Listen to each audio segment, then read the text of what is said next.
No stura ay gitele de cantica até que mi boca na nisiriba de dos roupas me mira e orelha patende.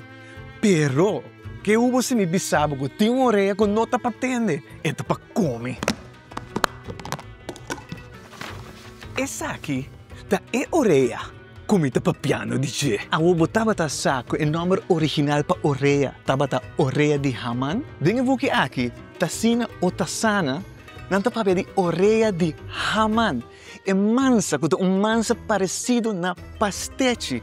Pero riba de, ora cabe a ser, nanta tira suco. E pergunta da, com orelha a chega coxo? 1651, e primeiro dia nanta bimbiba coxo.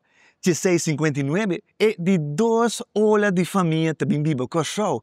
E claro, ora não bini com uma tradição. Onde tradição aqui é festa gozoso de Purim. A outra bom passar é festa que te basa riba a história da Bíblia, da book de Esther.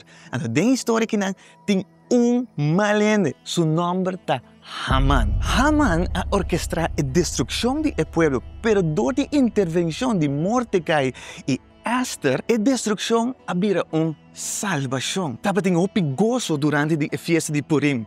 Uma historiador conta com muito hambre não estava disfarçado. Biden caia, canta na espanhol, canta na português, banda está acompanhando, não está parte regalo e a noite está tem verbal.